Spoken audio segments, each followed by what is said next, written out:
My child, I am speaking to you by name and spirit. Faithful one, let me tell you who you really are. Not the version you trained to survive. Not the version that learned to smile through clenched teeth. Not the version that shrank after the last no, or the last silence, or the last time a promise looked so close you could touch it and then vanished like steam. Not that version. I want to speak to the real you, the one I formed before any closed door, before any rejection shaped its own weather around your heart, before you started flinching at the sound of hope. I am not speaking to the you that rehearsed worst-case scenarios to stay safe, not the you that started pre-apologizing in rooms where you belonged, not the you that keeps eyes on the floor because looking forward has felt like an invitation to be disappointed again, not the you that guards affection, moderates laughter, edits joy so it does not grow big wings and fly away too soon, not the you that has been negotiating with fear in the quiet. I am speaking to the you I know, the steady one, the brave one, the creative one, the compassionate one whose tenderness did not disappear, it just hid under layers of caution. I have watched the replay loops, the way your mind returned to the same scene, conversation by conversation, email by email, numbers with actual values in them, trying to find the secret lever you could have pulled to make that door open. I saw the questions you did not speak out loud. Did I hear wrong? Did I move too soon? Is there something wrong with me? I saw you lie awake while the house was quiet, staring into the dark, calculating outcomes, contingency after contingency, mapping paths that kept folding back on themselves. I saw the mornings after those nights, the way you put on a steady tone for others, the forced positivity, the careful words that tried to convince your own heart, as much as anyone else's, that you were fine. I will not pretend otherwise. I will not skip past the difficulty. The closed doors cost you something. They cost you sleep. They cost you confidence in your timing. They cost you a measure of ease in rooms that used to feel like home. They cost you the unguarded way you used to hope. They cost you the way you breathed at rest, the way you sang in the kitchen without checking if joy was allowed. They cost you the fuel you spent starting, stopping, starting again. Those prayers you prayed in that place, whispered sometimes, groaned sometimes, tidy sometimes, raw often, those prayers did not fail to count. I count those prayers. I honor those prayers. I receive those prayers.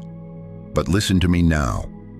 I am not only opening what was closed, I am restoring what the closed door cost you. Not merely the opportunity you thought you lost, but the parts of you that grew thin while you waited, the lightness that stopped visiting your face in unguarded moments, the delight that packed its bag too quickly, the clarity that got foggy with overthinking, the trust you used to have in the way I lead you, the ease of your yes, the gratitude that once came like breath. I am restoring what was spent, what was bruised, what was pressed down by the weight of deferred answers. I am restoring the inner margins that got consumed by survival, and the outer margins that were eaten by unnecessary striving. I am restoring courage. I am restoring room. Do not mistake my timing for indifference. Do not misinterpret protection as punishment. Even here at the threshold of this message, I am lifting the burden of believing you must fix what only I can mend. I have been with you in the hallway. I have been with you on the long walk between doors. I have been with you in the pauses that felt like endings. And now, my beloved, I am turning your face toward what is not just approaching, but already moving toward you. I am not promising in abstractions. I am speaking to you because I am arranging, preparing, releasing, providing, holding, healing, restoring, and celebrating the person I designed you to be. Arriving, this is the word rising in your spirit. It is in motion. It is real. There is a reason you are hearing this now. Stay with me to the end because I am going to identify what the waiting actually took so that shame can let go of you. I am going to show you how those losses tried to shape your sense of self, and I am going to reverse that shaping with my hands upon you.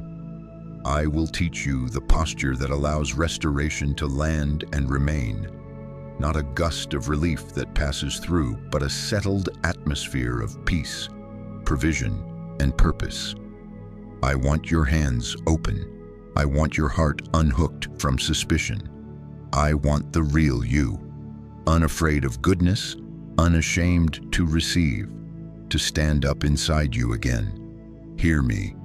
The real you is not gone, not buried beyond recovery, not dissolved into all the disappointments. The real you is still here under the ash, breathing, waiting for my wind. You will recognize yourself as I brush off the dust, the delight that doesn't apologize for being bright, the steadiness that does not collapse when plans change, the gentle strength that keeps room in it for others to heal too. You have not missed your name. You have not missed your moment. What I have for you has not lost the address. So let your shoulders drop. Let the breath you have been saving for crisis return to your everyday. Let the what if quiet while I speak a different phrase over you. Watch me. Watch me restore. Watch me repay. Watch me reopen what must open and replace what cannot be reopened with something deeper than the door. I want you ready for that, because when restoration arrives, it looks for a place to sit, a heart that will not evict it when fear whispers an old lie. And I will confront those lies. I will call them what they are. That fear is a lie. But first, let me put my hand on your chest and tell you the simplest truth. I see you, the you I made. I am with you, I am for you, and I am restoring more than an opportunity. I am restoring you. Stay with me. There is more I need to say. My child, listen to me. I saw every door shut. I watched the handles you reached for that would not turn, the hallways that funneled you toward a wall instead of a welcome. I saw the interview that never got scheduled. I saw the apology that should have been offered but stayed locked behind someone else's pride. I saw the call that did not come through, the screen that stayed still, the voicemail that never appeared. I saw the confirmation that did not arrive, even after you lined up your life by faith, even after you prepared your answers and your outfit and your heart. I saw it all. And I saw the way you swallowed the ache and told yourself to keep moving, to be reasonable, to be strong. I saw every moment you pretended it didn't hurt. I will not pretend otherwise. I will not skip past the difficulty. The ache of being overlooked is real. The confusion of doing everything you knew to do, honesty, diligence, prayer, repentance, readiness, and still finding a silent room and an unopened door. That confusion pressed on your chest like weight you did not choose. You thought, what did I miss? What else could I have done? You replayed conversations, rewrote emails, revised strategies in the midnight hours. You stayed up late calculating numbers with actual values in them, rent, car, groceries, deadlines, and woke up tired again because the night did not answer you. Small disappointment layered on small disappointment, day after day, week after week, until the layers felt like a wall thicker than stone. It was not just one loss, was it? It was 100 small withdrawals that left you depleted. Momentum slipped first. The forward lean that used to carry you through the week felt like sand under your shoes. Confidence went next. The ease with which you once took initiative felt replaced by a second guessing that would not let you rest. The sparkle in your prayers dimmed, not faith gone, but that quick, bright expectancy lower than before. The safety you used to feel when you expected good things grew guarded. You braced for disappointment because hope felt like a public risk, and you were tired of explaining to yourself why it didn't work out again. and your body told the story your lips tried to hide. I saw the chest tightness, that small, hard knot beneath your sternum when the email tone chimed and then offered nothing you were waiting for. I saw the tired mornings where your bones rose before your joy did, where coffee felt like courage you could hold, and your smile felt like armor you had to polish. I saw you smile at others while something delicate in you was cracking quietly. I heard the questions you aimed at yourself. Maybe I misheard. Maybe I asked for too much. Maybe I am too late. And the way those questions sounded so convincing at 3 a.m. I watched you second-guess decisions you made in good faith, revisiting them again and again like a wound you kept checking to see if it had somehow healed wrong. I heard the embarrassed laugh you gave to cover the fact that you were still hoping, still praying, still watching the door even though others stopped watching with you. I counted the nights you stayed in the car an extra minute to collect yourself before walking into the house. I counted the tears you released only in the shower so no one would hear. I counted the draft messages you wrote and deleted because you didn't want to sound needy. I counted the "it's fine" and "no worries" and "all good" you sent, while you were not fine, while you felt worry, while nothing felt good. Those prayers did not fail to count. I count those prayers. I honor those prayers. I receive those prayers. You have tried to keep your heart generous in a season that taught you to tighten everything: time, expectations, conversations, even the way you stood in a room so you would not take up space you feared you had not earned. I saw you lower your voice in meetings, unsure if boldness would be misread. I saw you practice your lines for an interview that never even materialized. I saw you arrange your schedule to be available for a call that never rang. I saw you choose forgiveness on days when an apology was due to you and did not come. And I saw the quiet sting of wondering if forgiveness meant you were asking to be dismissed again. You were not asking for that. You were walking with me. Hear me. You were not rejected by me. You were redirected by my wisdom. You were protected by my love. When the hallway narrowed and the door sealed, it was not evidence that I had turned from you. It was evidence that I had turned toward you with foresight you could not see yet. I shielded you from timelines that would have fractured your peace. I steered you away from alliances that would have celebrated you briefly and drained you deeply. I kept your name off lists where it would have been used and not honored. This is not blame toward you. This is my covering over you. But do not think I minimize the cost of that covering. The cost registered in your body and your breath. It showed up in the tiny hesitation before you answered, "How are you?" It showed up in the guarded laugh, the practiced calm, the muscle you built just to keep showing up in ordinary rooms on ordinary days without letting grief introduce itself first. It cost you more energy than anyone else could measure. It cost you sleep. It cost you the quick trust you once offered without calculation. It cost you the relaxed anticipation that used to be easy on a Sunday night. I saw it. It registered. It cost you something. I want to say this plainly so you can stop blaming yourself for what you could not control. My child, you did not fail me. You did not imagine the silence. You were not naive for hoping. The courage it took to hope in that room, on that morning, in that conversation, that courage is not wasted, and it is not foolishness. It looks like foolishness to a culture that calculates gains by immediate outcomes. It looks like strength in heaven's economy.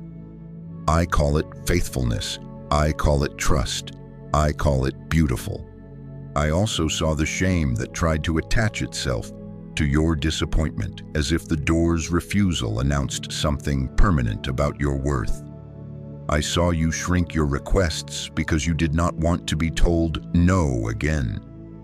I saw you lower your eyes in places where you used to look up. I saw the part of you that stood in front of the closed door and said, "Maybe I will stop asking."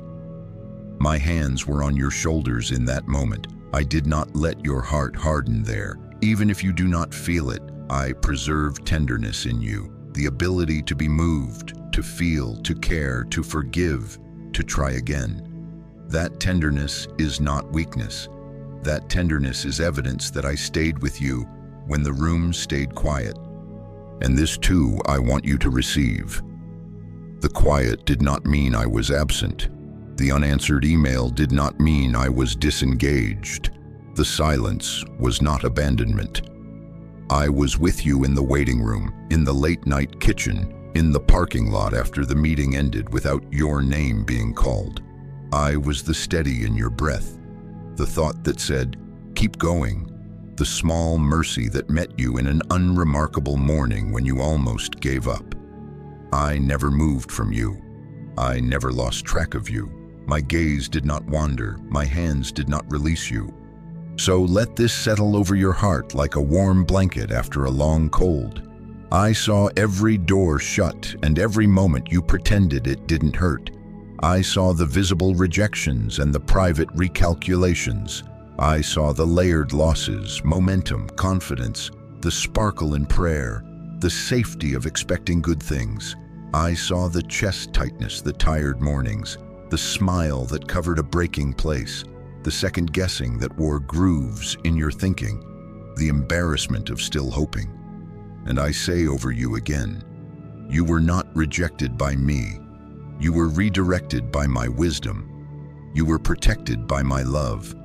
Hold this, because I am about to tell you what the silence really held. What you interpreted as delay was not absence. It was me arranging, shielding, aligning. I will show you how I stood in the hallway with you and why the timing mattered. For now, breathe with me. Let me lift the weight of blame from your shoulders. Look at me, not at the door that didn't open. I have not finished speaking, and I have not finished restoring. My child, listen closely. The waiting did not only take days from the calendar. It took things from you that you could feel in your breath and in your bones. It lifted ease right out of ordinary moments and replaced it with that low hum of vigilance, as if you needed to prepare for disappointment before it could arrive. It pressed on trust until it thinned. It took the simple expectation that good might meet you on an average Tuesday and made that expectation feel like a luxury you could no longer afford. It took sleep, not every night, but enough nights that your body began to anticipate the ache. It took your appetite for risk so that what once felt like faith felt now like a cliff edge. It took confidence in your gifts, not because your gifts disappeared, but because the soil around them felt too dry to try again. And it took the unguarded thrill. Yes, that bright, uncomplicated joy that rises without calculation when something good is near. It trained you to inspect joy for hidden exits. It trained you to wait for the other shoe. That is a cost. Let me name the quiet calculations you made to survive. You learned to keep your voice a notch softer, to ask for a little less, to say, "Either way, I'm fine," when you were not fine. You decided ahead of time where not to hope, so you would not have to say, "It didn't happen again." You sized down your celebrations because you feared the return of the long silence after the confetti settled. You counted coins and minutes and favors, but you also counted embarrassments and almosts, and the counting itself became its own heaviness. You hesitated to start because starting had begun to feel like signing up for another closed door. This too is a cost, and I will not pretend it was small.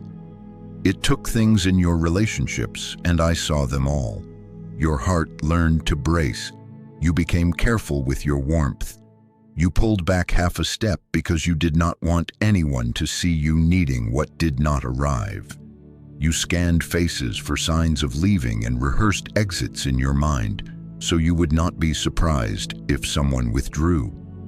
Compliments became difficult to receive, not because you were proud, but because you were suspicious of their shelf life.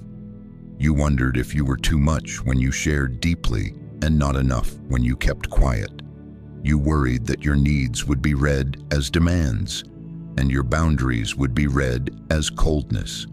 You tested rooms by giving less of yourself, not because you did not want to give, but because you feared the sting of giving fully and being received partially.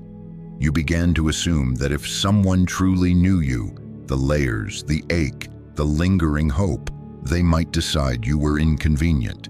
That assumption is not the truth I speak over you, but it is a wound I recognize without shaming you for it. And spiritually, the waiting extracted something from the way you reached for me. Let me say this tenderly. You still came. You still prayed. But prayer sometimes felt like pushing words uphill.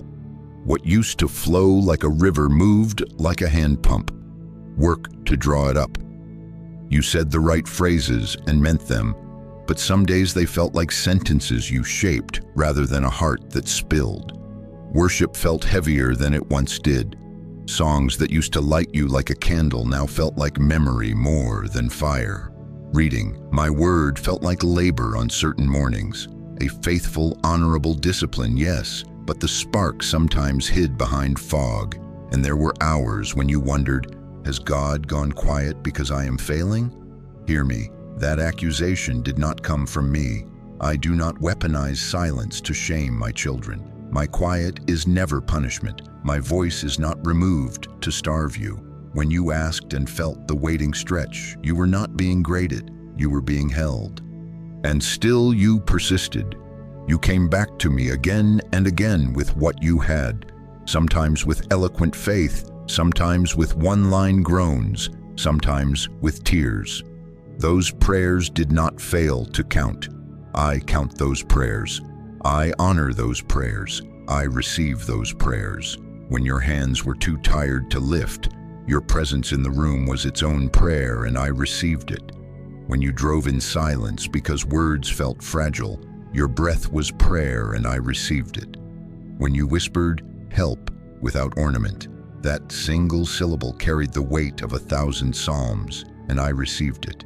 Your faithfulness in the mechanical moments is precious to me. It speaks of love, not performance. Understand this too. The way you tightened your life to survive, less risk, less expectation, less exposure, was not spiritual failure. It was your heart trying to conserve what felt scarce. I do not shame you for the strategies you used to make it through long nights and longer weeks. I have compassion on the instincts that helped you stand upright when disappointment wanted you to collapse. But hear me as I turn your face gently toward what is next. I will not leave you in those tightened shapes. I will not ask you to live forever with a braced heart, a suspicious joy, and a sleep that is light and watchful. I address the costs because I intend to repay them. Do not imagine that my restoration is only a new path or a fresh opportunity, as if I would open a door and ignore the limp in your step. I am not just leading you somewhere. I am healing who you are while you walk. I will restore ease in your ordinary moments, the unhurried breath, the glance toward the day that does not look for alarms. I will restore trust, clean, sturdy trust that does not dismiss wisdom, but no longer organizes your life around fear of loss. I will restore expectation, the capacity to believe that good is not out of reach and that it can arrive without a trap hidden inside it.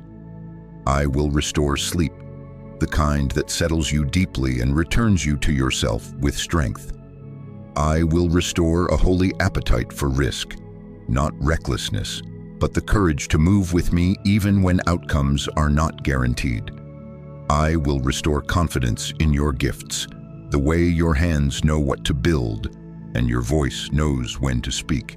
And I will restore your delight, the ability to feel excited without negotiating with disappointment first. I am coming for the relational costs as well.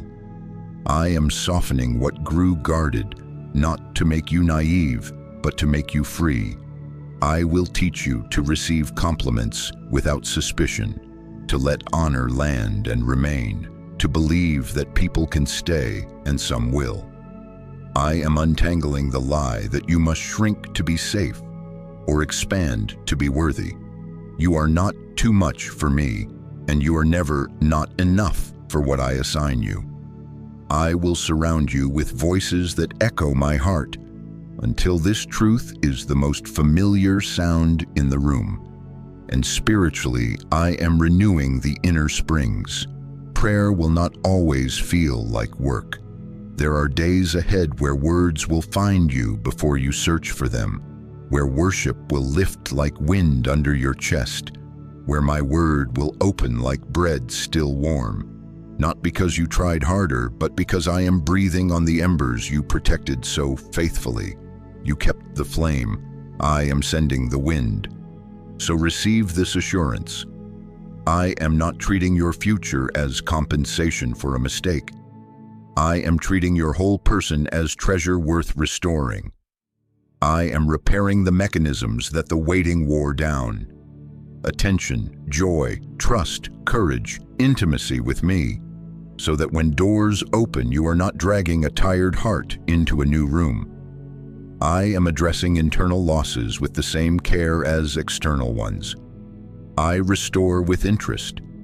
I restore what you can count and what only I could measure. And as I do, I will hold you steady, not demanding a speed you do not have, but walking with you at the pace that lets restoration settle and stay.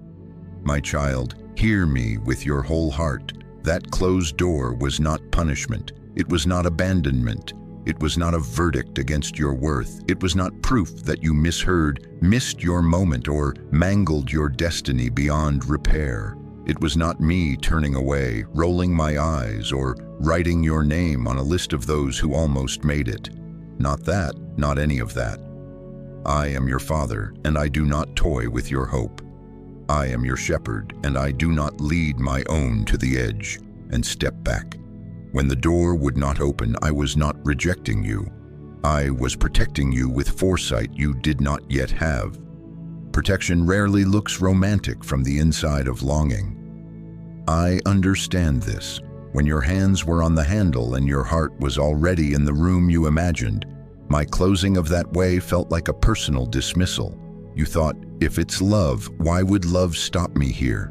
But love that sees beyond the bend will sometimes shut a gate that stands between you and a cliff you cannot see in fog.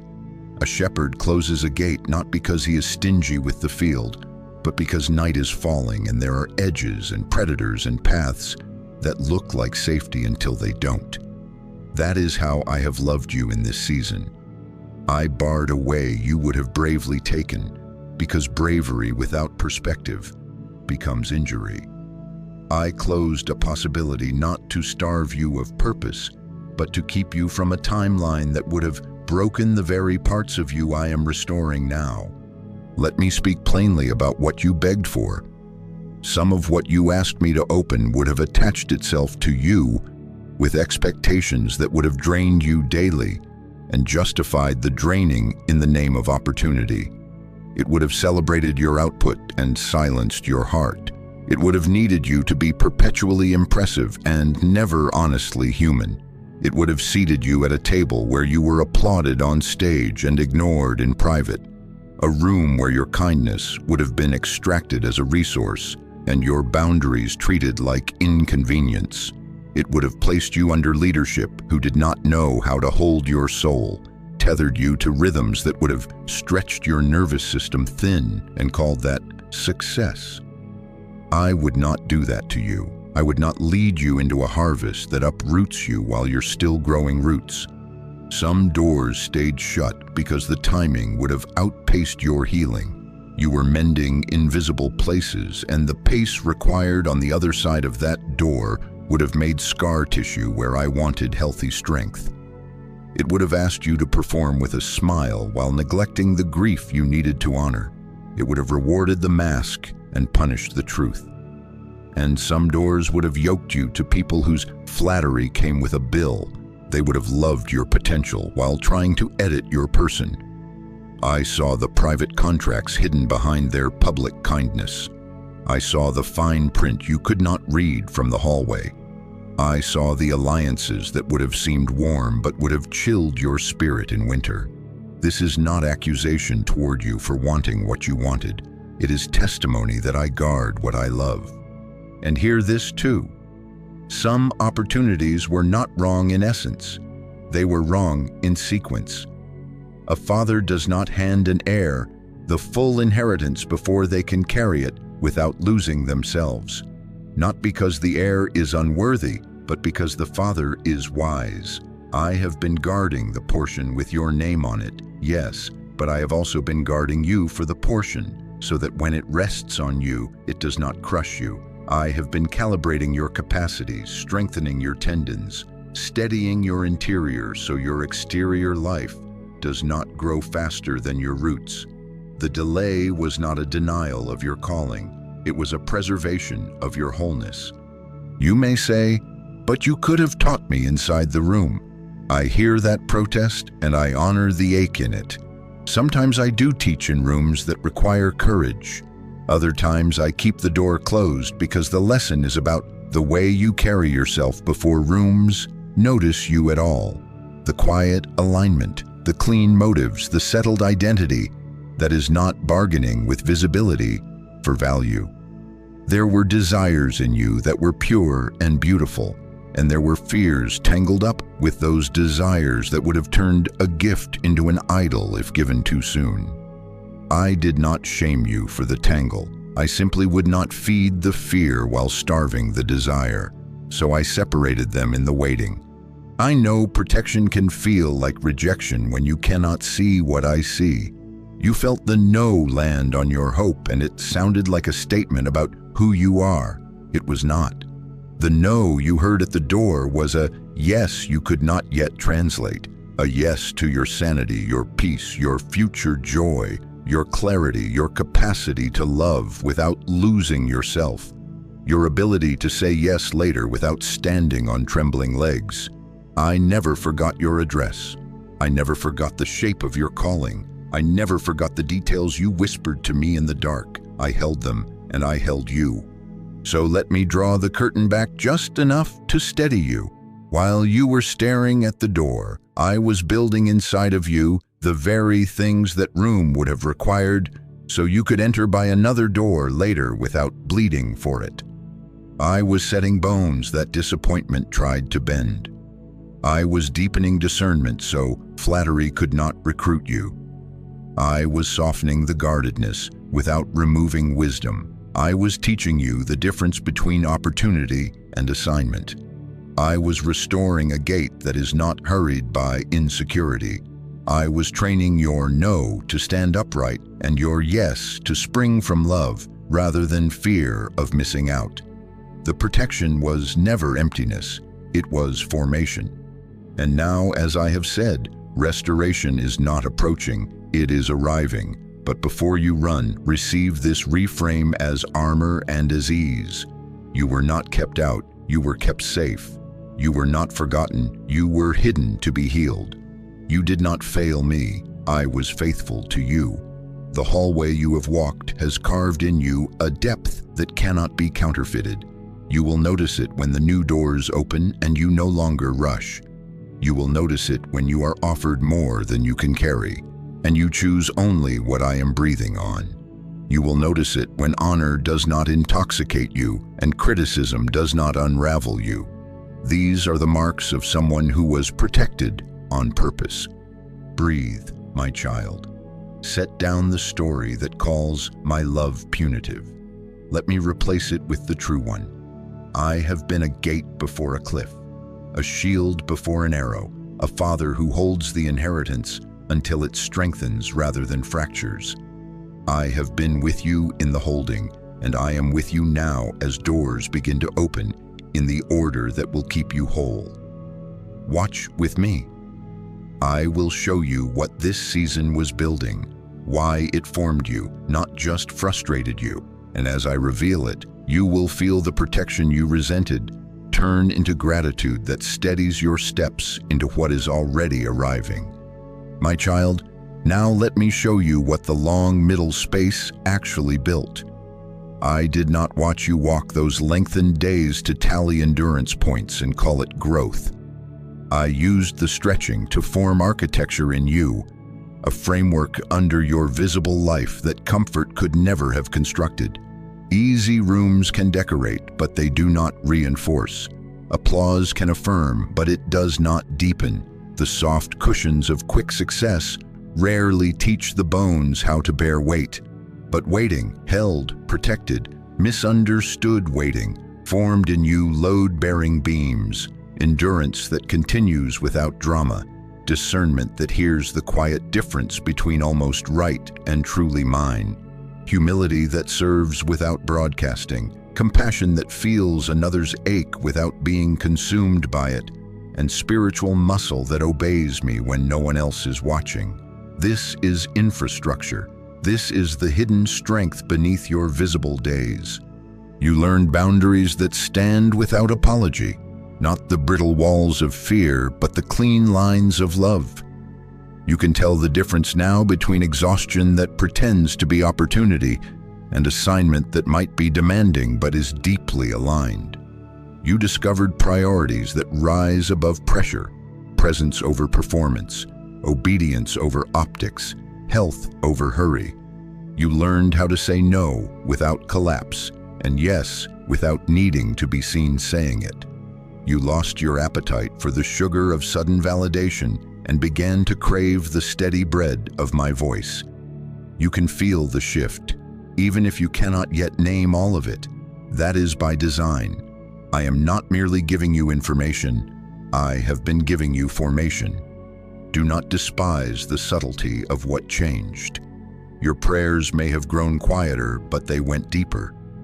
You learned to sit with me without always explaining yourself, to let your sighs say what your sentences could not, to trust that I understood the whole paragraph behind your one word. You learned to bless a day that held nothing impressive and still hold it with gratitude. You do not fling your disappointment at others as quickly. You bring it to me more swiftly. You confess sooner. You forgive faster. You recover your peace without bargaining with your worth. You do not peddle your pain for attention. You bring it into my presence where it can be healed. That is grown strength. That is the infrastructure of a steady heart. Let me normalize what feels like contradiction. You say, I feel weaker, but you have become sturdier. The illusions of self-sufficiency have cracked, yes, but the core of you is no longer carried by illusions. Your reliance on me is not a downgrade. It is the foundation of endurance that lasts. You say, I feel older, but you have become wiser, able to read rooms without consuming them, able to spot counterfeit warmth without accusing real love, able to go slow without losing momentum. You say, I feel delayed, but you have become prepared. Delay is a frustrating teacher, but it has trained you in timing and in pacing, in how to move with grace instead of sprinting from fear. What you call delay has been a library of wisdom your future will require. I will name more of what I built so you can stop underestimating yourself when new responsibility knocks. You have sturdier shoulders now, not just to carry tasks, but to carry honor without being intoxicated by it, and criticism without being unraveled by it. You have a spine that does not fold under the glare of someone else's urgency. You have a calmer nervous system, yes, even when you do not feel calm, because it learns more quickly now to return to peace. You have hands that release faster what is not yours to hold. You have eyes that look for me in first position, not last resort. You have a heart that can steward celebration for others without feeling impoverished by their joy. All of this is structural. All of this is what comfort could not build. Do you see the gift in the hidden classes you attended when you thought you were only waiting? You learned the poverty of validation that expires in 24 hours. You learned to seek counsel without outsourcing conviction. You learned the difference between being impressive and being impactful. You learned to receive correction without absorbing condemnation. You learned that your value is not a vote that can be taken from you, when a room changes its mind. You learn to prepare quietly and to show up ready without announcing that you are ready. The sound of your obedience has dropped in pitch. It is not louder, it is richer. This is what I was after. And compassion grew in you like a river finds its banks. You feel others more thoughtfully. You have words now for people you used to judge quickly. You can sit next to weariness without trying to fix it so you won't feel uncomfortable. You can pray for those who accelerate ahead of you without suspicion.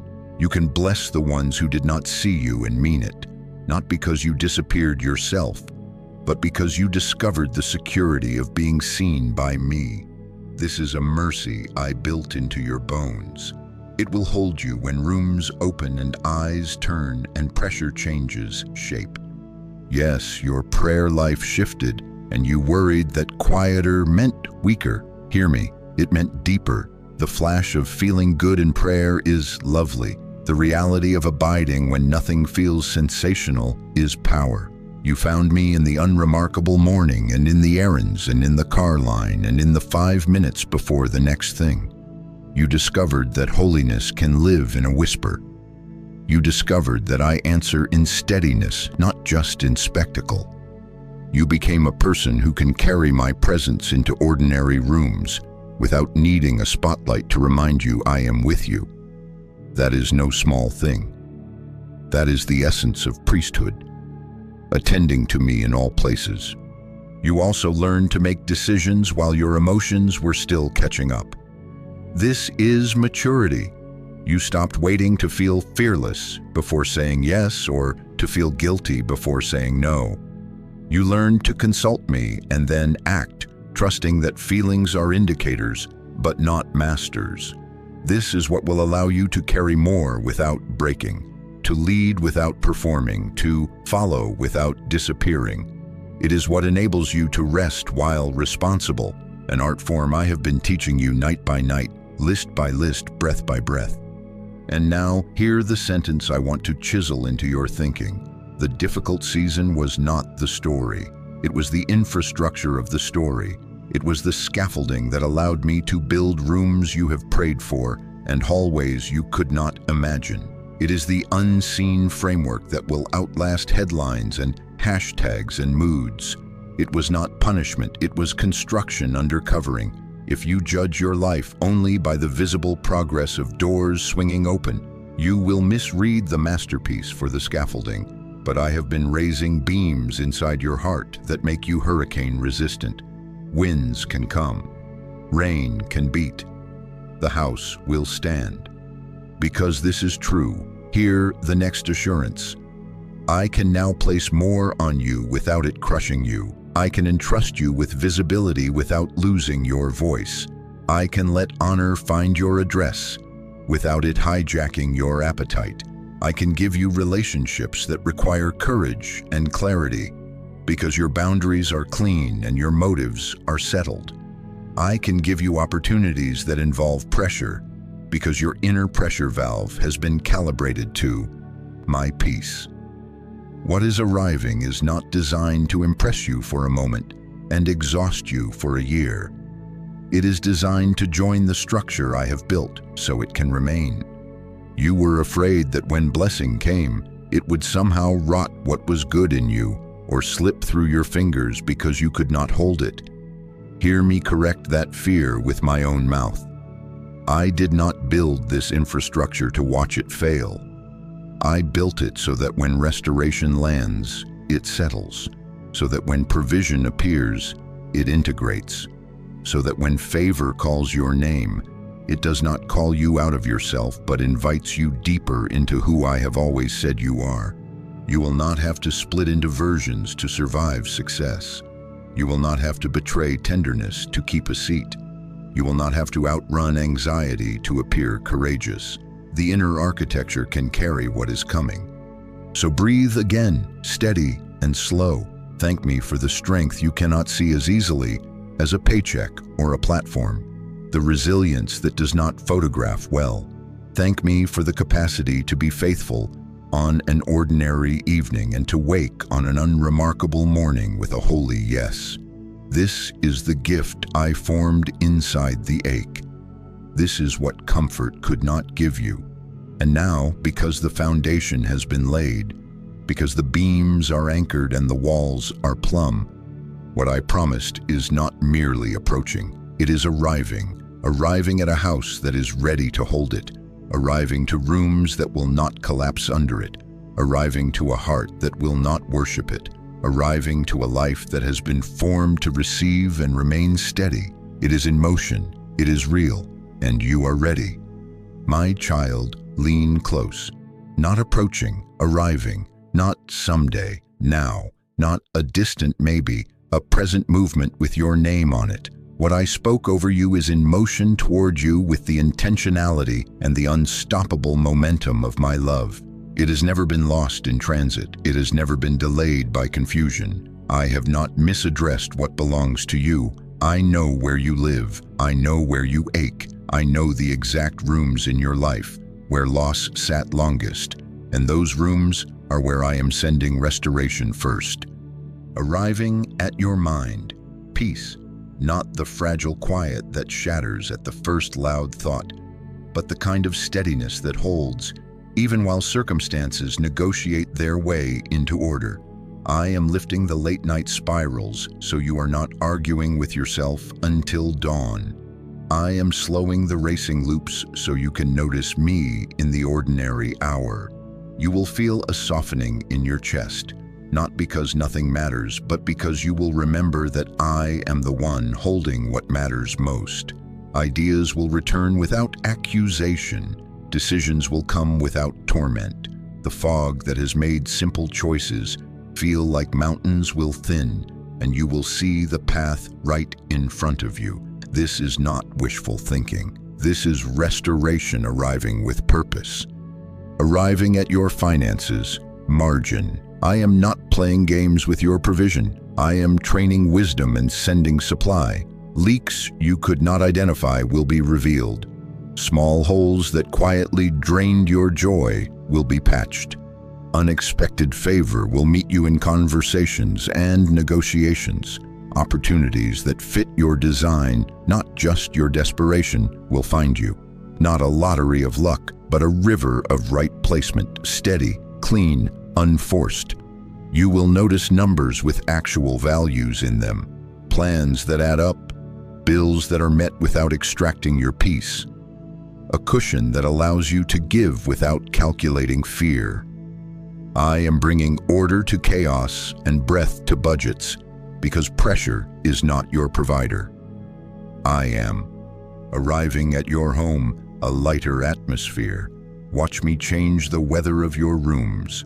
The edge will begin to dull. The air will loosen its grip. You will hear yourself laugh the way you used to. Conversations will land without splintering. The heaviness that sat like an uninvited guest at your table will begin to stand and excuse itself. Even the ordinary evening will feel less like a test. Simple kindness will return as a native language. You will find yourself exhaling in hallways where you have been holding your breath for months. Do not call this small. It is me restoring the texture of daily life so joy can live there again. Arriving in your relationships, repair and clarity. I am not promising that every story will rewrite itself in one scene, but I am promising that I will shepherd you into the conversations that open what should open and gently close what must close. I will warm hearts that are ready to be warmed and give you peace to release where clinging has become a kind of pain. Expect apologies in surprising places.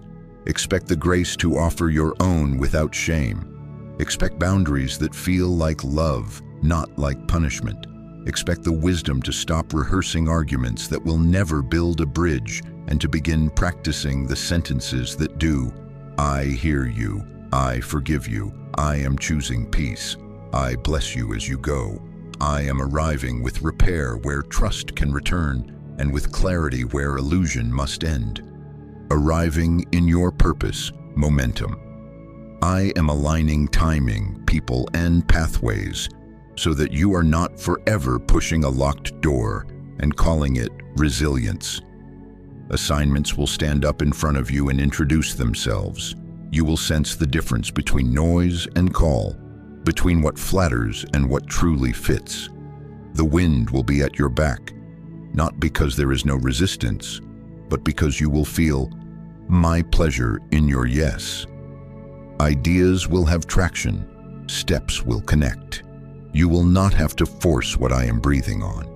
You will move with grace instead of sprinting from fear. This is restoration arriving with specificity. Hear me say this plainly so you do not reduce what I am doing to a new opportunity alone. I am not only opening a door, I am restoring what the closed door cost you. I am repaying internal and external losses. I am returning joy that waiting tried to tax away. I am mending trust that disappointment fractured. I am strengthening your hands where fatigue made them tremble. I am giving you back time in the form of ease. You will do in 1 hour what took 3 before, because stress will no longer siphon your energy. I am restoring tenderness that hardened to survive.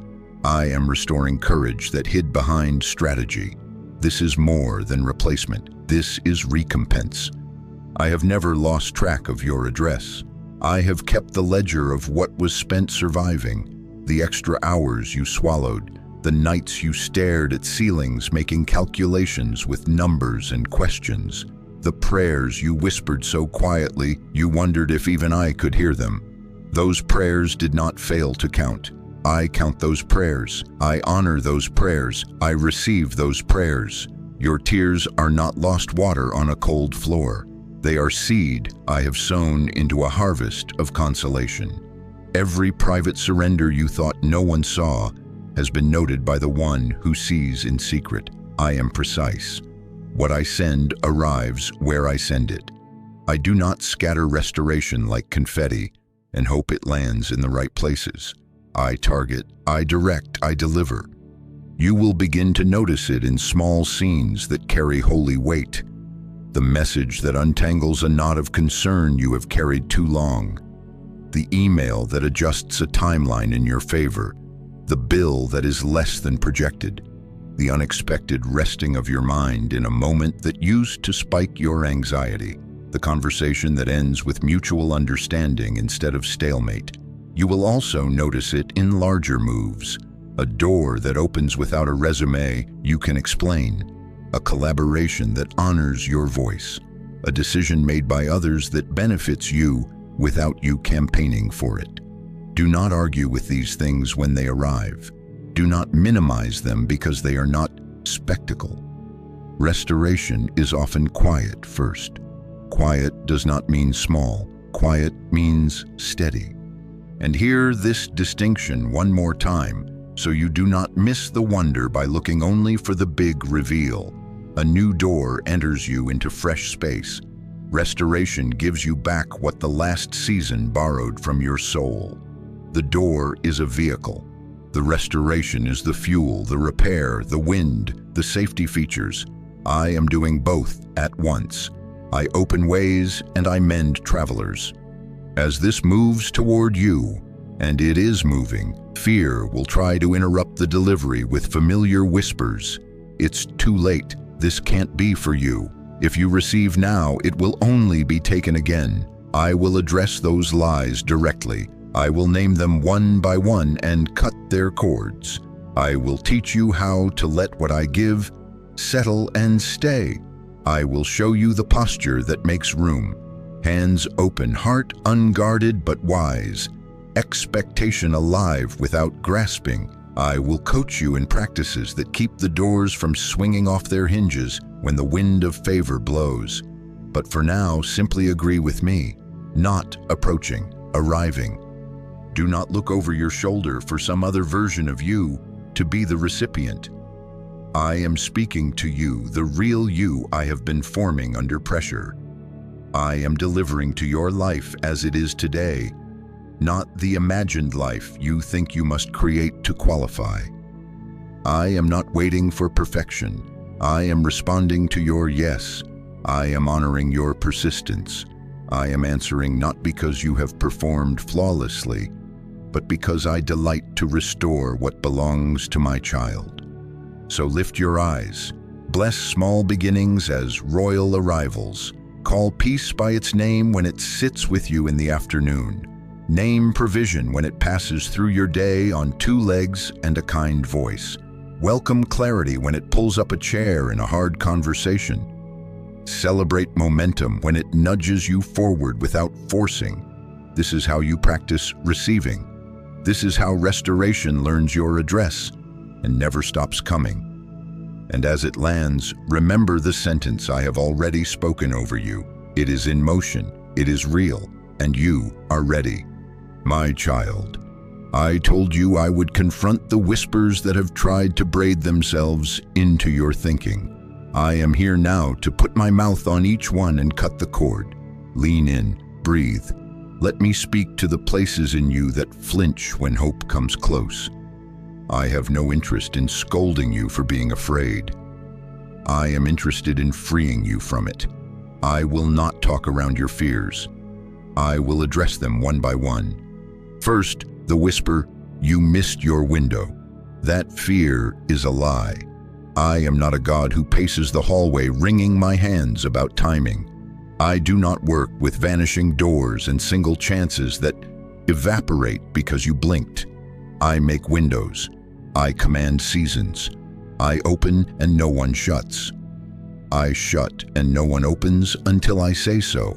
If a window closed under my watch, it was not to punish you, but to protect you. And if a window is needed now, I do not hunt through the attic of old opportunities to find a spare. I create fresh openings that fit the you I have formed. I do not put you back into timelines that do not match your current strength.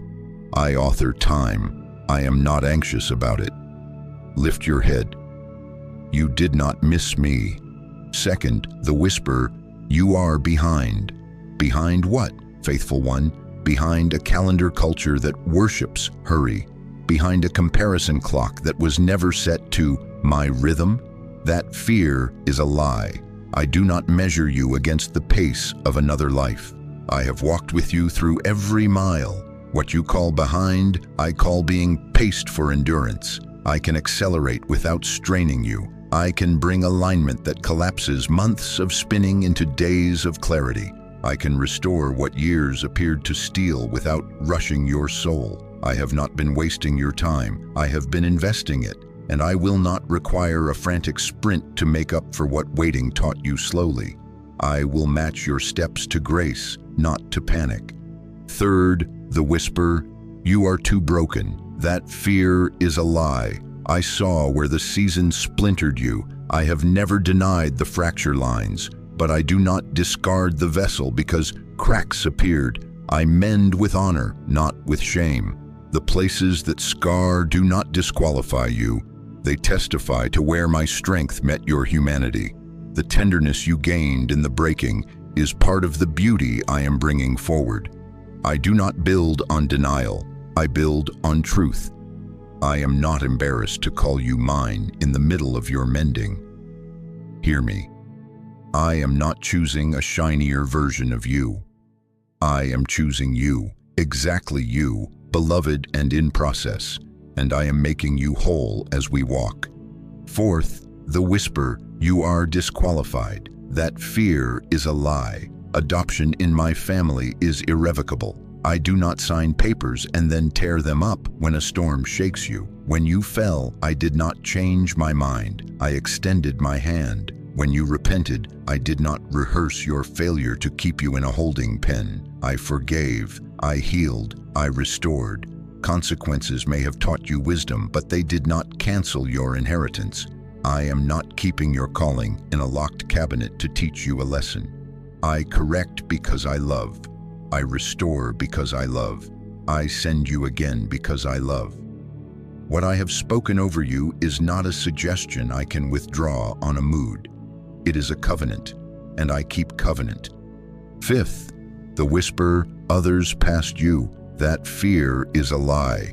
My kingdom is not a single file line where one blessing pushes another off the road. Their pace does not penalize you. Their visibility does not eclipse you.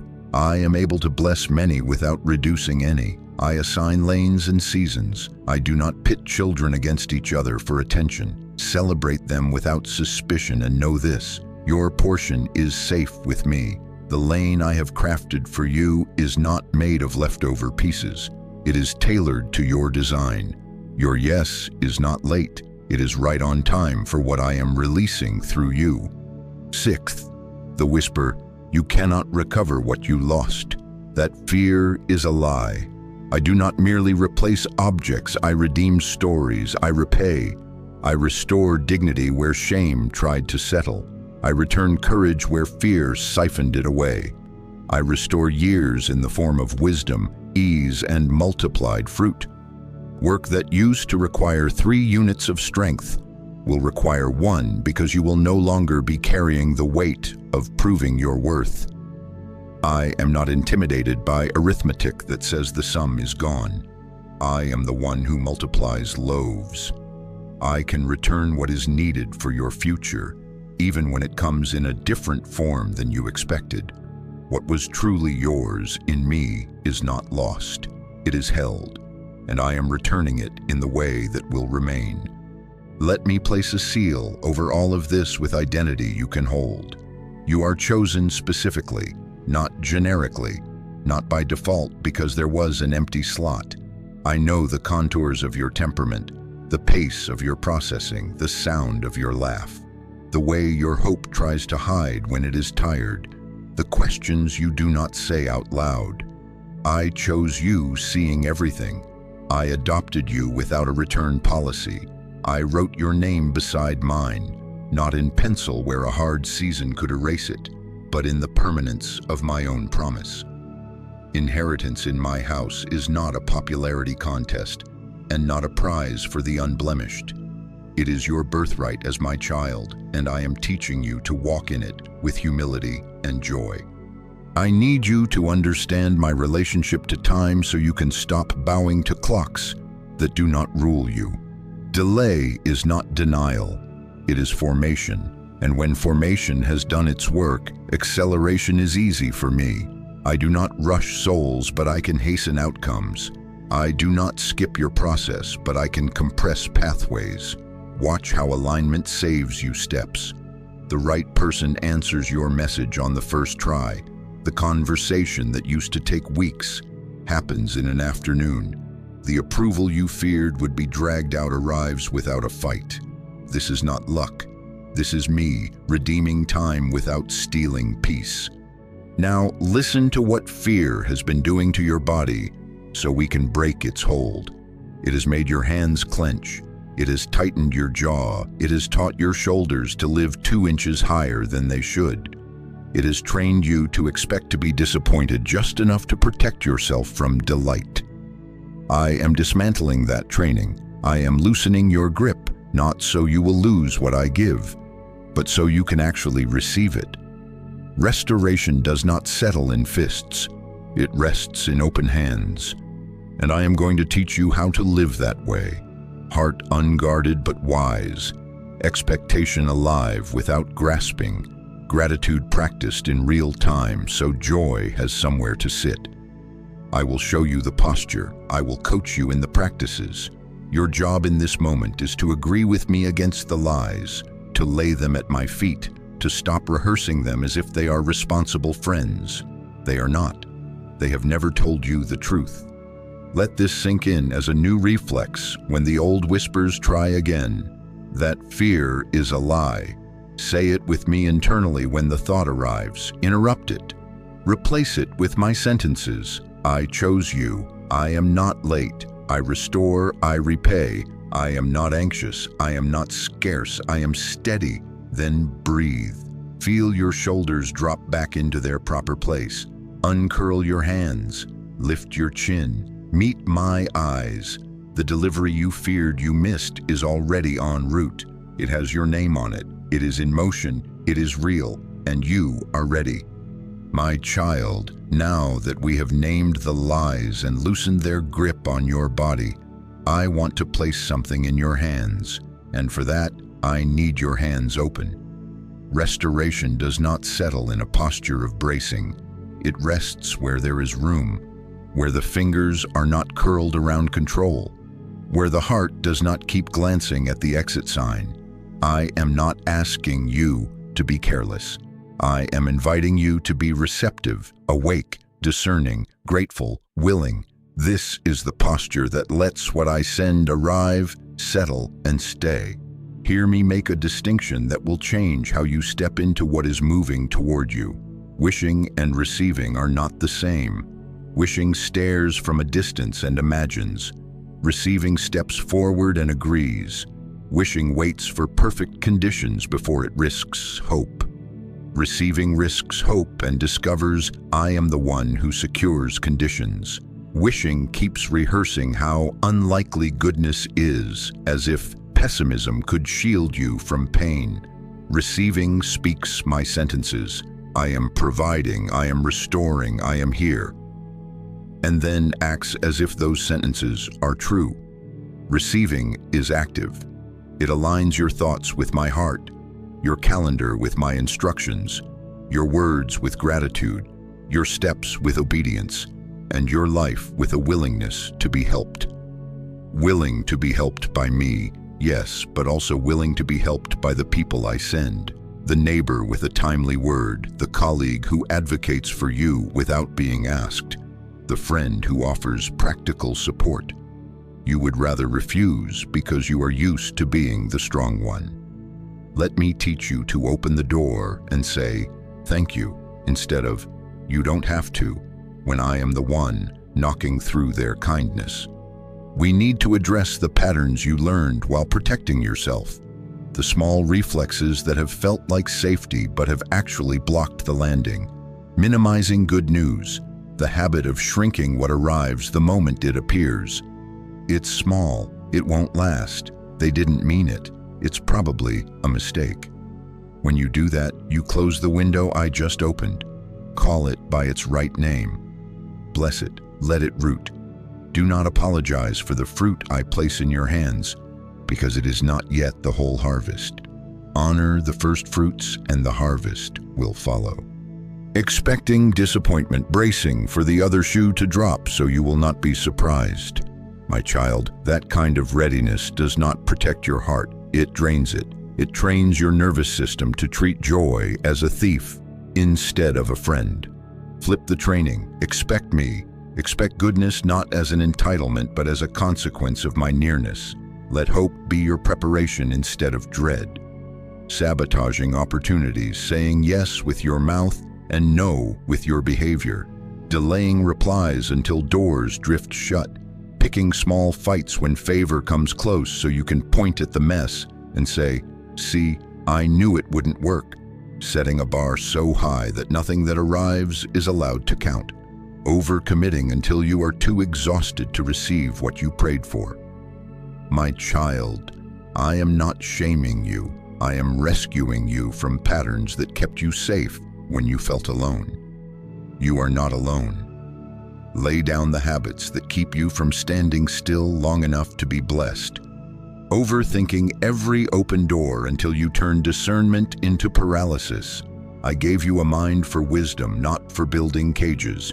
You do not need to solve the entire future before you walk through a door I have opened. Ask me your questions. Let me answer the ones you actually need today. Take the next step while your head is still asking about step 10. Confidence grows in movement. I will not trick you. I will not lure you into a hallway and then switch off the lights. I lead as a shepherd, step by step, voice by voice, grace by grace. Let me give you a picture. You have been plowing. You have been breaking ground that did not want to yield. You have pushed the blade through soil that felt like stone, day after day, prayer after prayer, tear after tear. Plowing is necessary. Plowing is holy. But a farmer who has been plowing must know when the season shifts. Harvest requires different tools, a different posture, a different pace.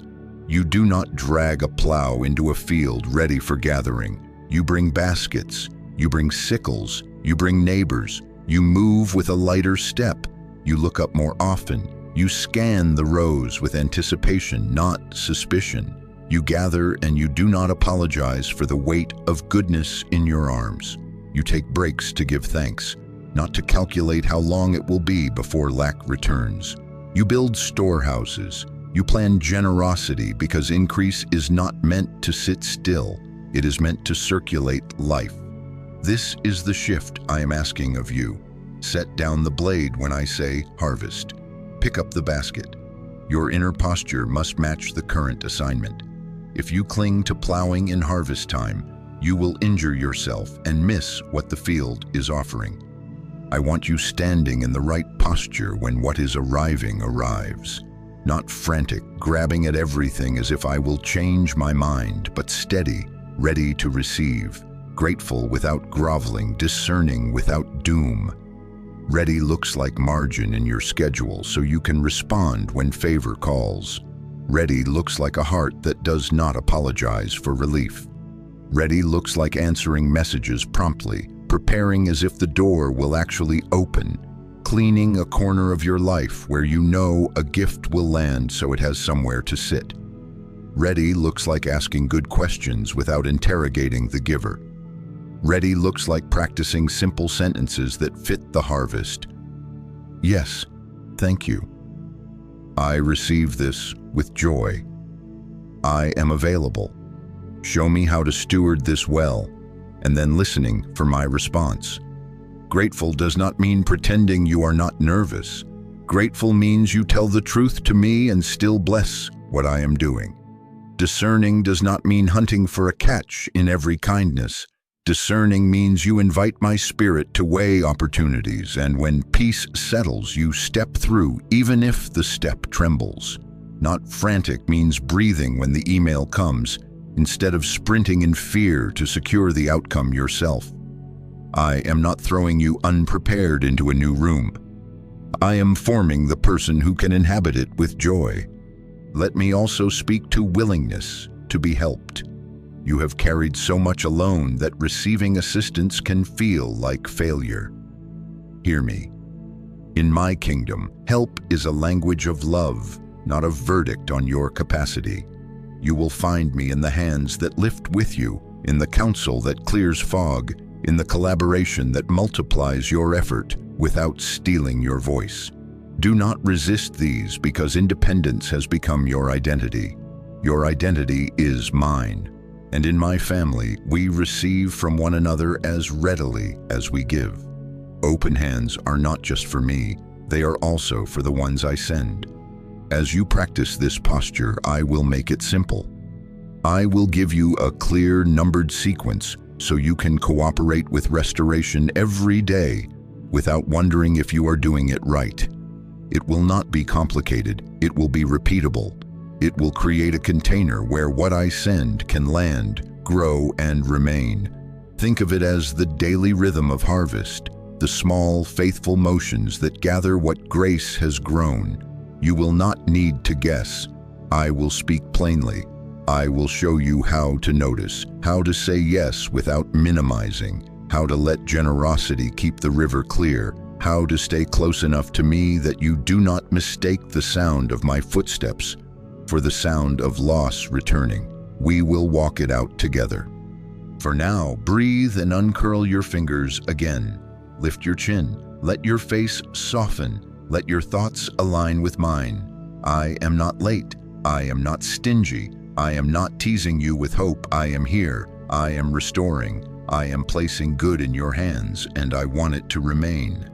I am training your posture so that when the delivery you feared you missed walks up to your door, you are not hiding behind the couch pretending you are not home. You will answer. You will smile. You will receive. And you will keep what I give, not by gripping in fear, but by abiding in me. My child, open your hands. This is how we move from wishing to receiving. This is how restoration finds a home in you and refuses to leave. My child, I told you I would make this simple, and I mean to keep my word. For the next 14 days, I am placing 4 practices in your hands, not hoops to impress me, but containers that let what I am sending actually land, grow, and remain. I am not asking for performance. I am building a rhythm that keeps your heart open, your eyes bright, your steps aligned. These are not heavy. They are small and repeatable. Do them with me and watch how quickly the atmosphere of your days shifts from guarded to receptive, from scarcity to trust, from bracing for loss to blessing what arrives. This is how we walk with open hands. First, notice. Train your attention to my fingerprints, not only in the headlines of your life, but in the subtleties I have been weaving all along.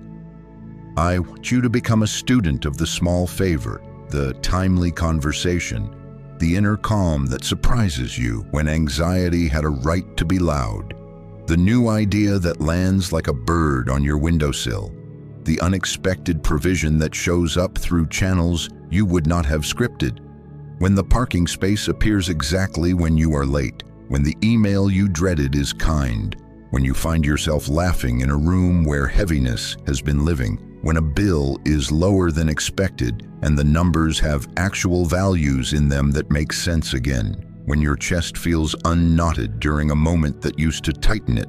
These are my fingerprints. Notice them.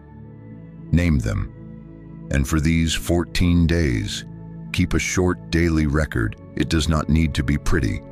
1 to 3 lines at the end of the day. Today I noticed. The tension left my shoulders in that meeting. The idea for the next step came at 10:13 a.m. The conversation I feared turned into understanding. The refund arrived. The child slept through the night. The coffee tasted like peace. This is not busy work. This is how expectancy is rebuilt. This is how your inner eyes learn to look for me in ordinary hours. I count these notices. I honor this attention. I receive it as worship. Second, receive without minimizing. When something good happens, do not explain it away. Do not call it coincidence to make it feel safer. Do not prepare to lose it the moment it touches your hands. Practice this sentence out loud, in a whisper if you must. Every time favor appears large or small. Thank you, Father, I receive this. Let your body learn the sound of it. Let your shoulders drop an inch when you say it. Let your hands relax instead of clench. Do not wrap it in disclaimers. It's not much, I probably don't deserve. It's bound to be temporary. That is not humility. That is fear wearing manners. Humility says, thank you, and treats the gift as real. When a friend covers your lunch, say it.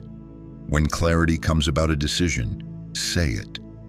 When you wake and peace is sitting at the edge of your bed like a faithful friend, say it. When energy returns for an hour in the afternoon after weeks of dragging, say it. When the text finally arrives with a green light, when the idea clicks, when the door you knocked on opens a crack, do not push it away because it is not the whole picture yet. First fruits are not a tease, they are a promise. Bless the small, and you will be ready to steward the larger. Let that sentence be your reflex.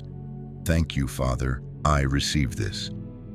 10 seconds of quiet right there to let goodness register. It registered. It cost you nothing but agreement. It will train your nervous system that blessing is not a threat. Third, give freely.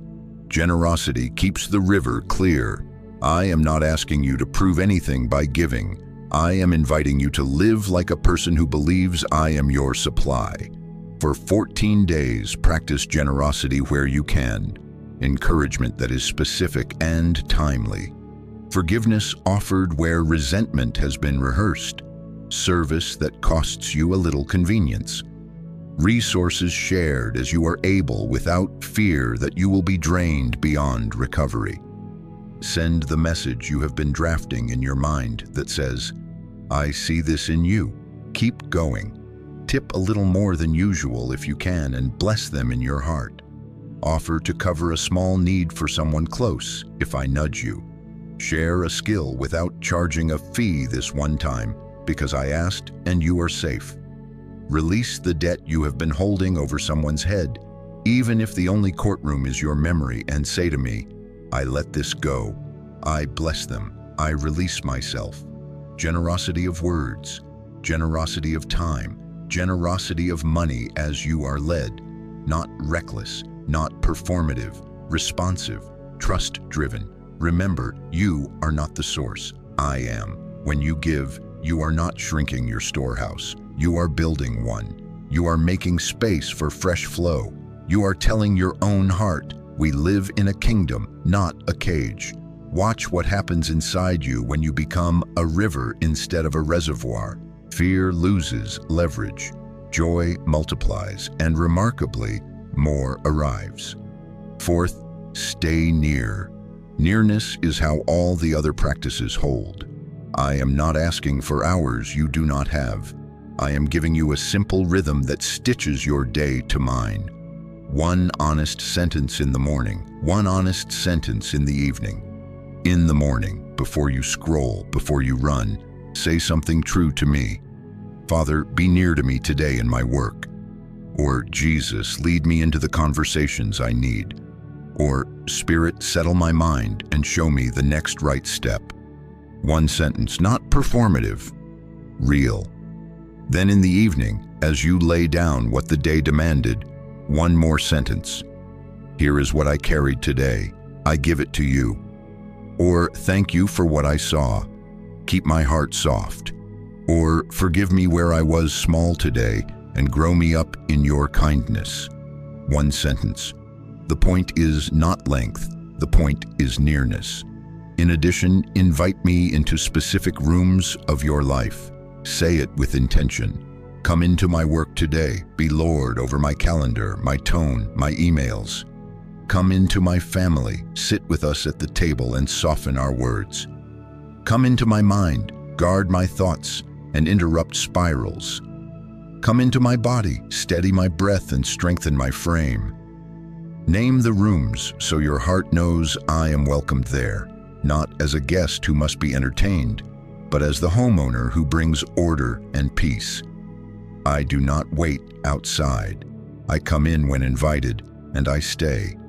Hold these 4 practices like a liturgy for 14 days. Notice, receive, give, stay near. Do not turn them into a taskmaster. Let them be a gentle cadence that says to your soul, we are getting ready on purpose. If you miss a day, do not write yourself out of the story. That is not how I work with my children. Begin again the next morning. I am not tallying misses to punish you. I am building muscle memory in you so that receiving becomes natural and fear becomes strange. These are not hoops to jump through to earn what is already in motion. They are containers that let arriving restoration find a place to sit without rolling off the counter of your life because you were too hurried, too doubtful, too guarded to catch it. Let me tell you what these practices will do as they take root. Notice will widen your field of vision. You will begin to detect me in places that used to feel empty, inside an ordinary commute, inside a brief smile from a stranger, inside the gut feeling that says, wait, and saves you an hour, inside the alignment of schedules that previously refused to align. Receive will soften your reflex to question every kindness. You will taste your coffee and say grace by breathing instead of bracing. You will open emails without imagining disaster as the default. Your body will remember the posture of safety and blessing. Give will unclog the river. You will feel lighter, less suspicious that you must store every crumb, because famine is always next. You will watch me refill what you pour out in ways that teach you my character. Stay near will tether you.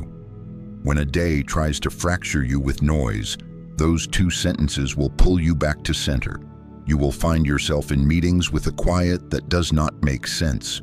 You will end your day without the ache of carrying the entire world alone. This is what I mean when I say peace that passes understanding, not an idea, an atmosphere. If you like simple reminders, write the 4 words where your eyes fall, on a sticky note by the sink, in your phone's lock screen, beside the door you exit every morning. Notice, receive, give, near. keep a small page where you tally the day with a check or a short phrase. Do not overcomplicate it. Consistency, not complexity, will do the deep work here. At the end of 14 days, read your little record and pay attention to the story it tells. You will see patterns, a conversation that healed tension, a solution that arrived without a struggle, a bill paid, sleep returning, a laugh you did not have to force, a thought pattern interrupted and replaced with gentleness.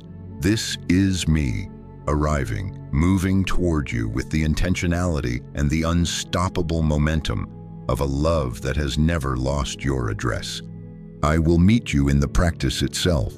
When you notice, I will widen your noticing. When you receive, I will pour without you having to pry. When you give, I will dance over the river you become. When you stay near, I will speak with a voice you recognize, not as thunder to terrify you, but as the steady warmth that says, I am here. Those prayers, those one-sentence prayers, do not fail to count. I count them, I honor them, I receive them, I move through them. This is our daily path for these 14 days, and though it is simple, it is not small. It is the narrow door through which wide restoration enters. Start today. Before this day closes, notice one thing. Receive one gift without minimizing. Give one encouragement or act of service as I nudge. Speak one honest sentence to me tonight. Then do it again tomorrow and the next day and the next. Watch how open hands learn to hold what I give without fear that it will flee. Watch how restoration does not just visit, but settles. My child, I am not only opening a door, I am restoring what the closed door cost you, repaying internal and external losses, and preparing you to receive what is already arriving. These practices are your baskets in harvest time. Lift them with me, fill them with me, keep them near, and let what I place in them remain. My child, hear me. What I am restoring is more than what you asked for when you stood in front of the door that did not open. I am not only turning a handle, I am healing the hand that turns it. I am not only placing an opportunity before you, I am giving you back the parts of you that grief and delay tried to thin out, numb out, or erase. The bright edges and the steady center, the laughter and the courage.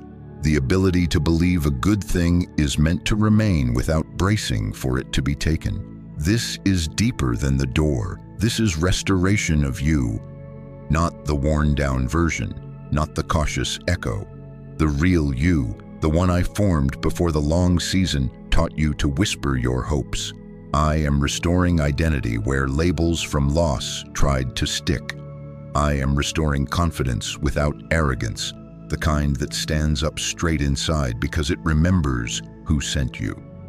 I am restoring your voice, so it does not have to apologize for taking up space or shrink to make room for fear.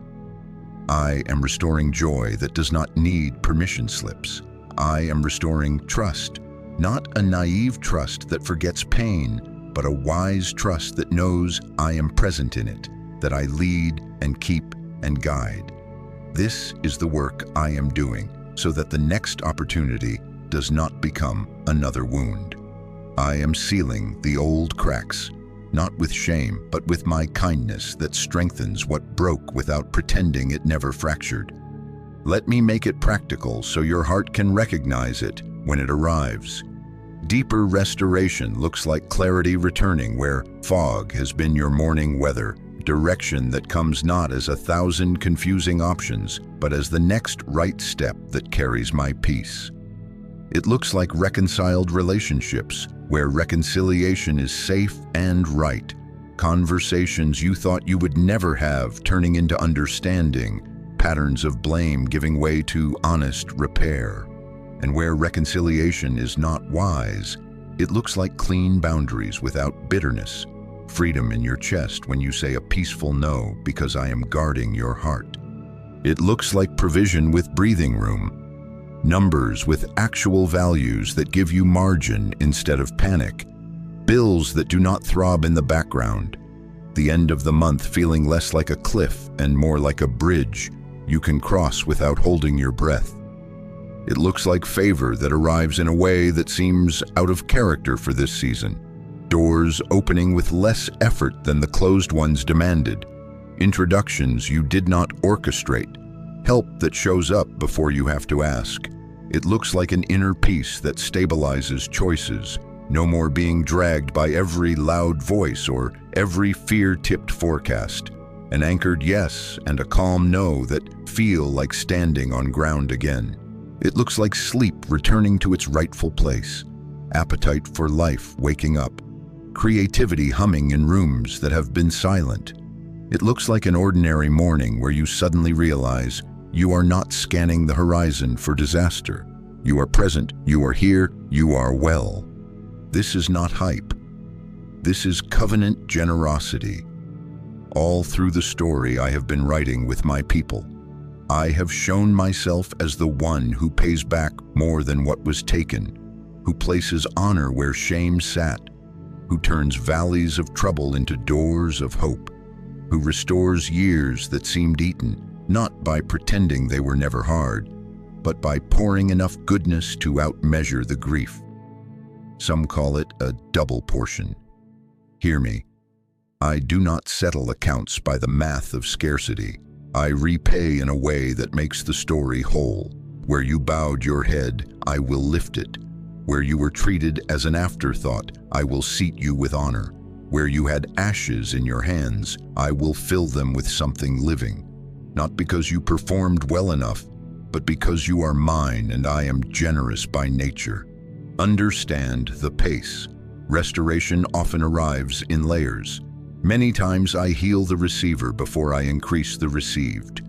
I touch the inside first, your reflexes, your interpretations, your posture, so that when more arrives, it has somewhere safe to land.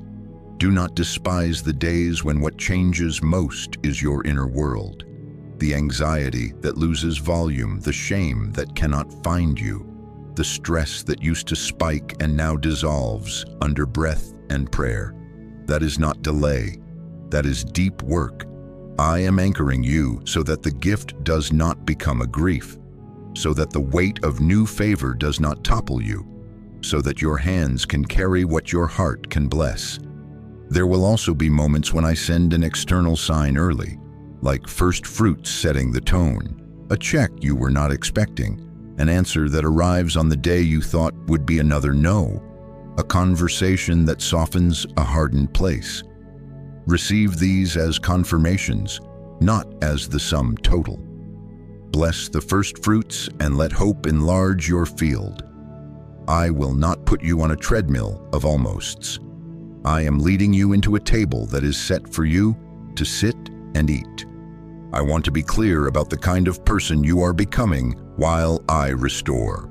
You will find your voice comfortable in truth again, telling your story without choking on the word almost. You will set your boundaries without guilt and open your doors without suspicion, because discernment will not be confused with dread. You will be able to say yes to what is me and no to what is not me, without performing or over-explaining. You will steward opportunities with wisdom instead of self-sabotage, answering when favor calls, preparing without perfectionism, taking breaks to breathe gratitude, letting joy be fuel and not a reason to brace for loss. You will practice generosity without fear because you will know in your bones that I am your supply. You will live near to me, not as an emergency response, but as your ordinary rhythm, and that nearness will be your protection. Deeper restoration means I am returning your courage in a way that will not require you to wear armor against me. Courage that lives with open hands. Courage that trusts that what I place stays by my keeping, not your gripping. Deeper restoration means you will notice beauty again in places you have trained yourself to ignore. Morning light on your floor, the way a child laughs at nothing, the way your own breath feels when you are not sprinting inside. It means you will forgive yourself where you held yourself responsible for outcomes you could not control. It means tenderness for yourself where harshness has kept you on a short leash. It means you will stop punishing your present because of your past. Hear me say it in the refrain I taught you so your heart cannot forget. Arriving. Arriving at your home as a calmer atmosphere that does not spike with every small disruption. Arriving in your work as focus and right-fit opportunities. Arriving in your relationships as gentler words and better timing. Arriving in your finances as margin. Arriving in your body as rest you do not have to earn. Arriving in your thoughts as a quiet that holds steady while decisions are made. It is in motion. It is real. And because I know your history with disappointment, I will not leave you guessing if this is for you. I will give you a quiet confirmation to seal it, a sentence that meets you at just the right time, a gesture that echoes this message so specifically that you understand I am speaking not in generalities but to your particular life. You will hear a phrase you wrote in your journal on a day you felt alone, spoken back to you by a friend who did not read it. You will receive an invitation that shows up with a timing that undoes your logic. You will sense a stillness while you consider a step and know, this is the peace I promised. Do not strain, do not hunt. Simply stay near, and when it comes, let it settle.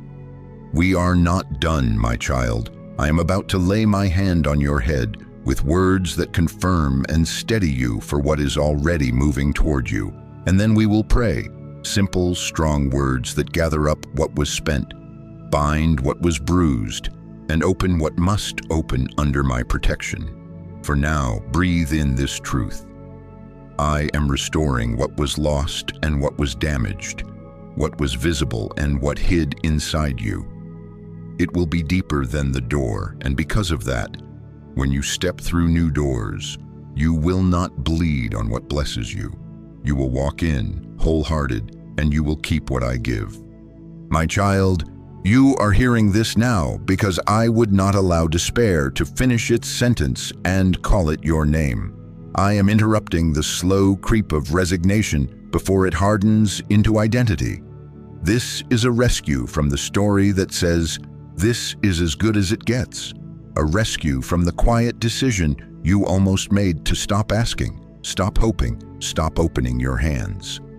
I stepped into your timeline right here to steady you because restoration is close, closer than your fears, nearer than your doubts, and I want your heart ready, not braced, not the worn-down self ruling the room, the real you rising to receive.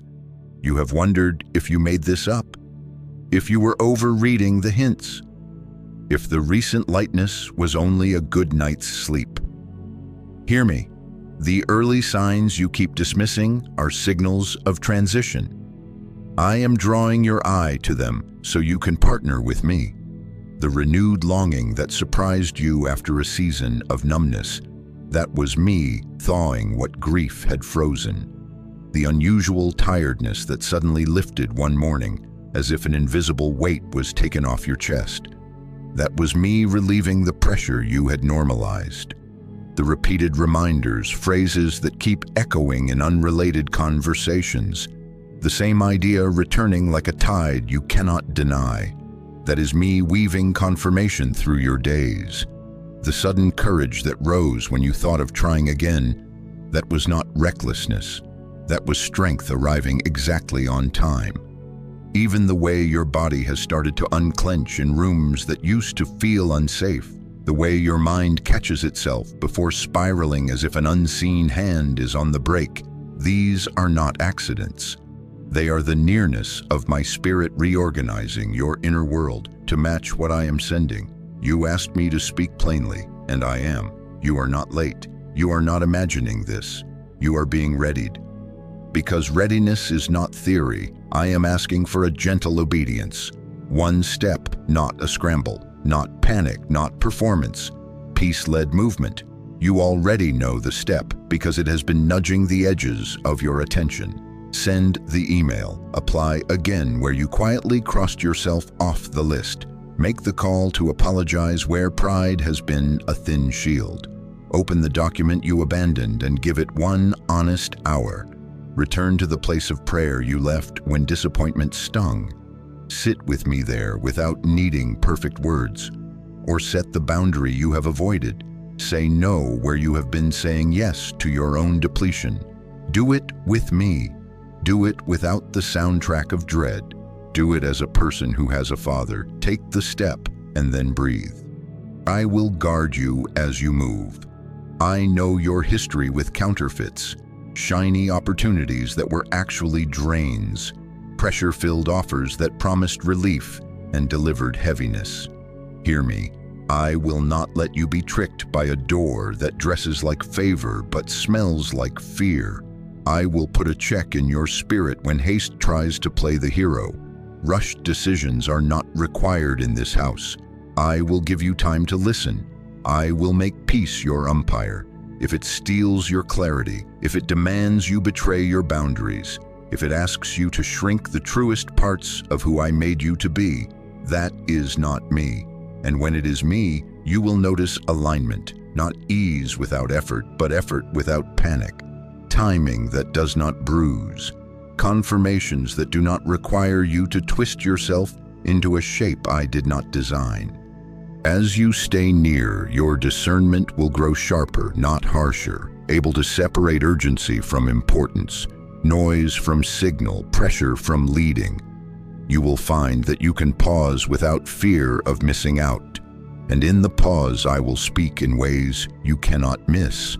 I will use ordinary means, a question that lands right, a mentor's counsel, a scripture-inspired phrase that rises in your memory, the quiet sense that you are not having to force the river. Watch for me in that. I do not hide my will in riddles for my children. I shepherd, I lead, I guide step by step. Let me tell you why this moment matters. You are about to make agreements with smallness to protect yourself from more disappointment. You are about to lower the volume on your own hopes until they sounded like someone else's life.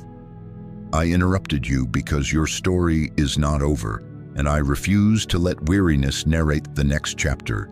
I am restoring you, and what is arriving deserves your full-sized heart, not braced, not apologizing, not waiting for the other shoe to drop. Present, trusting, ready. So here is what we will do together right now. Hold the one step I mentioned in your mind, not as a mountain, as a door handle. Feel my hand over yours.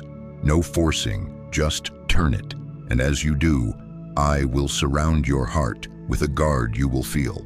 Quiet where there used to be tremor, steadiness where there used to be second guessing, room to breathe while you decide.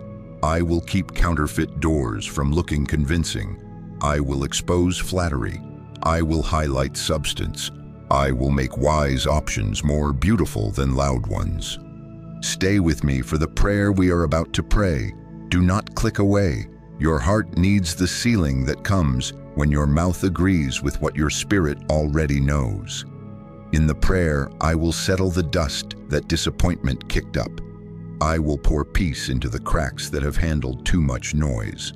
I will confirm what is yours and release what is not with no condemnation. We will ask for clarity, and I will give it.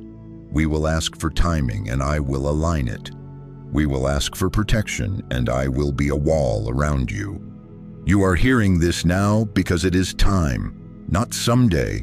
Now, arriving help, arriving restoration, arriving wisdom. You will not have to chase it. You will meet it standing where I placed you, doing the next faithful thing I asked, with hands open and heart awake. Breathe, my child. Let hope sit in your chest again. And stay with me. Let us pray, and let me seal in you what I have spoken. Father, here we are.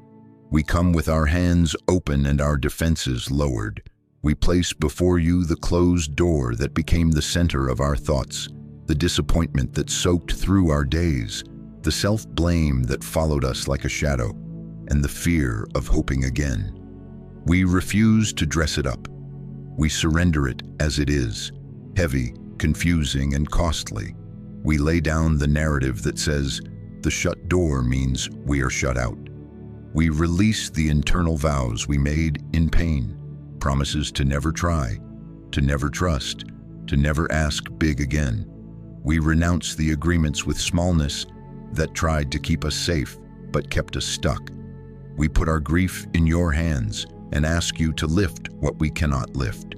Take the sting, remove the hook, cut the cords to what is not ours to carry, and forgive us for the ways we punished ourselves for outcomes we could not control. We bring to you the people and places attached to that door. We forgive where we can name hurt. We bless where bitterness tried to grow.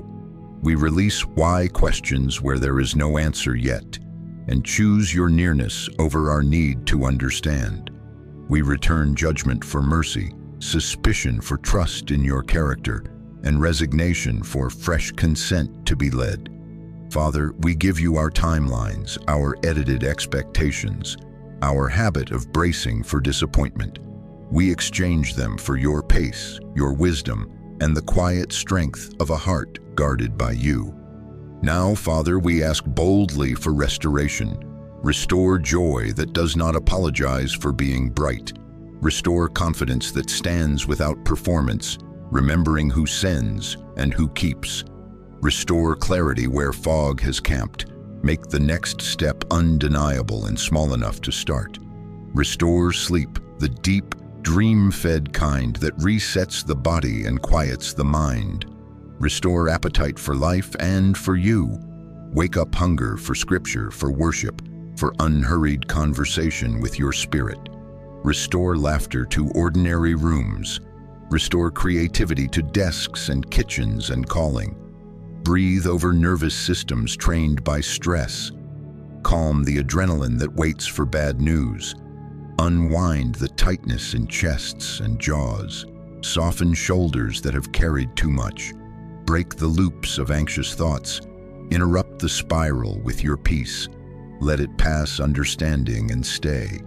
Where trauma sits in muscles and memory, send your healing like warm oil to places we cannot reach with willpower. Rewire what hypervigilance mistuned. Teach our bodies the sound of safety again. Heal memories that still ache when we pass familiar doors. Turn triggers into testimonies, not by erasing history, but by flooding it with your presence until the sting dissolves. Trade heaviness for a garment of praise, ashes for beauty, mourning for the oil of gladness. Strengthen what grew thin, mend what frayed, bring back the edges of us that disappointment tried to blur. Restore a steady center, a heart established in love that does not lurch with every rumor or forecast. Guide us, Lord. We ask for unmistakable direction, signs simple enough to follow without forcing anything. Put a light on the next faithful step and make the path of obedience feel like home. Close what must stay closed and keep it closed without confusion. Expose counterfeits early, strip flattery of its shine, reveal pressure for what it is. Let peace umpire our decisions. Make wise options more beautiful than loud ones. Train our ears to your cadence so urgency cannot impersonate your voice. Give us courage for the next step, not a dozen we cannot yet take, just the one you have highlighted. Courage to send what must be sent, to begin what must be started, to end what must be ended, to say yes where we have been afraid and no where we have overgiven. Protect us as we move. Stand as a wall where old patterns try to re-enter. Post angels at the thresholds of our attention and our calendar. We also ask for covering over timing, align moments and meetings, delays and accelerations, so we are not early from fear or late from hesitation.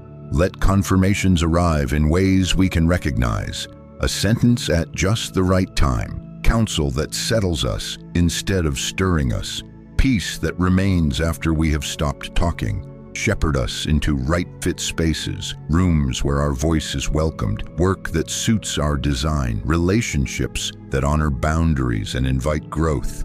Keep our feet from nets and our eyes from seduction. Lead us for your name's sake. Now, we thank you in advance. Before every piece is visible, before every number balances, before every conversation is redeemed, because we believe you are already at work. We receive what is arriving. We bless you for provision with breathing room, for timing that does not bruise, for favor that does not require us to shrink, for help that comes from directions we could not have orchestrated. We bless you for making us stronger in the right places, tender where we used to be hard, firm where we used to collapse, gracious where we used to grip. We receive the restoration of spirit, mind, and future. We say with open hearts, let it settle and stay. Commission us, Father. Send us from this prayer as people who carry restoration, not just as recipients, but as givers. Let our homes be calmer atmospheres, our words gentler instruments, our work more aligned with what you are forming in us. Establish in us the posture to keep what you give, open hands, quick gratitude, ready generosity, daily nearness. Over the next 14 days and beyond, teach us to notice, to receive without minimizing, to give freely and to stay near. Seal this prayer over our minds as soundness, over our bodies as rest, over our finances as margin, over our relationships as peace, over our decisions as holy clarity. Guard what you are planting. Confirm it in quiet ways we cannot miss. And when new doors open, let us walk through wholehearted, not bleeding on what blesses us. We declare by faith that we will not remain in the losses of the closed door. We move with you into restoration, deeper than any door, secured by a love that does not change. We thank you for hearing, for holding, for answering, for leading. In Jesus' name, amen. If your heart agreed with this prayer, write these simple words where others can find courage beside you. I receive restoration. Share this with someone you love who is standing in front of a closed door. They do not have to stand there alone. And if you want to keep walking in this kind of faith-building, hope-guarding word, subscribe and stay close. More is arriving.